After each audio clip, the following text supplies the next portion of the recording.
प्यारी सत्संग जी, प्यार से कहना धैर्य निरंकार जी। प्यारी सत्संगत, संतों महापुरुषों वो बहनों,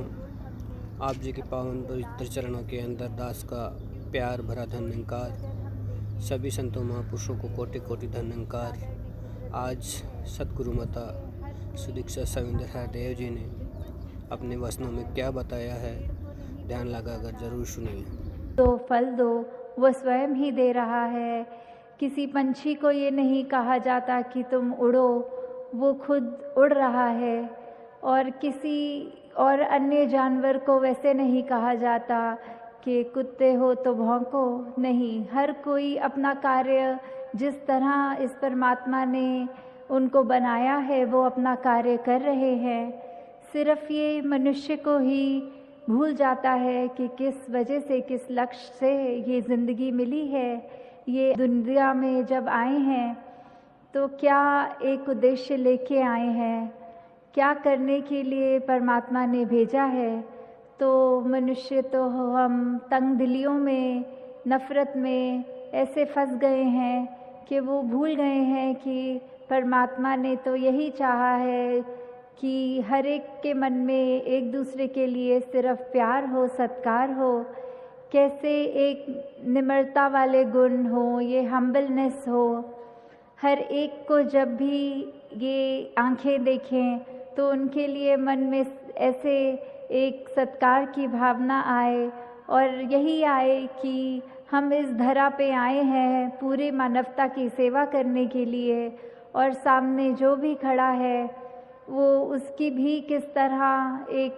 सेवा करी जा सके, उसकी ज़िंदगी में हमारी वजह से किस तरह थोड़ा सा ही चाहे पर आराम आ सके।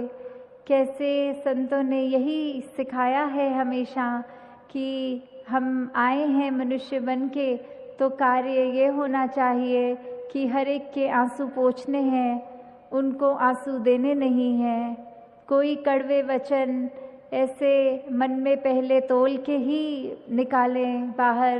क्योंकि पहले वो गुस्सा, वो जो बात हमें तंग कर रही है, वो सबसे पहले तो हमारा ही मन व्याकुल करती है, बेचैन करती है, मन में उथल पुथल आती है, और फिर वो दिल हमारा ही पहले जलता है।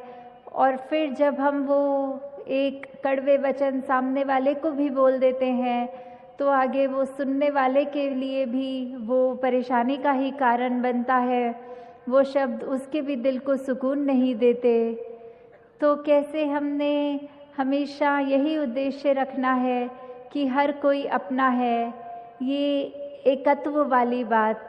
ये यूनिटी इन डाइवर्सिटी की जहाँ बात होती है, एक यूनिफॉर्मिटी नहीं यूनिटी ला सकती। एक देखने में अगर एक जैसा हो भी जाए सब, तो भी मन तो सबके अलग है, एक किरदार सबके अलग हैं, एक बिहेवियर सबका अलग है, नेचर सबका अलग है। तो कैसे हर एक को ये दिल प्यार दे सकता है। वो यही बात याद करके कि इस परमात्मा ने जहाँ पूरी सृष्टि को रचा है और हर कण कण में वो स्वयं है। अगर हम कोई गलती करके अपने आप को माफ़ कर देते हैं उस गलती के लिए,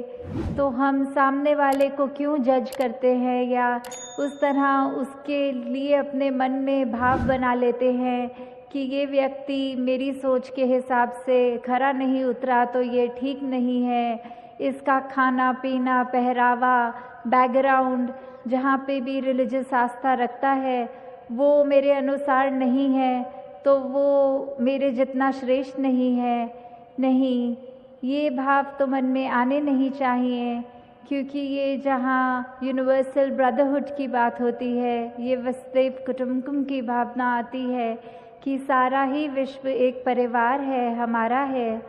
और यही परमात्मा हर एक में है। तो क्यों हमारा मन नफ़रतों की दीवार बनाए बैठा है। ये दुनिया को जहाँ एक वर्ल्ड विदाउट वॉल्स का सपना लेकर सृष्टि की रचना हुई है, वैसे ही हम अपने मन से भी फिर हर एक के प्रति प्यार रखें। जहाँ मनों में दीवारें हैं वो मन में दीवार तोड़ के दिल से दिल तक का पुल बनाएं, क्योंकि सोचकर भी देखें तो अगर दीवार बनने के लिए भी एक घर में हम ईंट पत्थर और सीमेंट इत्यादि लगाते हैं, तो एक पुल का भी अगर निर्माण होता है उसके लिए भी यही होता है। पर दोनों के कार्य कितने अलग अलग हैं। जहाँ दीवारों ने हमको अपने ही छोटे से एक दायरे में बांध दिया होता है, वहाँ ही पुल चाहे कितना भी रास्ता दूर का हो, कैसे एक छोर से हमको दूसरे किनारे ले जाता है।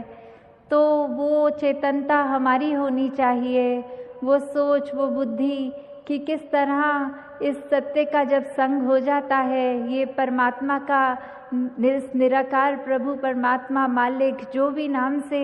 हम श्रद्धा रखते हैं, कोई गॉड कहते हैं, कोई अल्लाह, सभी नाम एक हैं। जैसे उदाहरण पे अगर हम वो कुछ भी पानी को पानी बोले, वाटर बोले, आप बोले, नीर बोले, जल बोले, कुछ भी बोले, है तो पानी और पानी को पीने से ही प्यास बुझती है।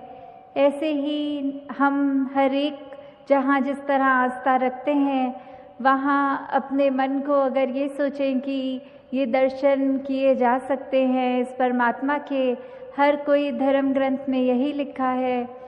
तो ये पॉसिबल है जीते जी इस मानव योनि में आने के बाद ही। तो जहाँ ये दर्शन करने के बाद ये भक्ति का मार्ग एक और पक्का एक दृढ़ हो जाता है,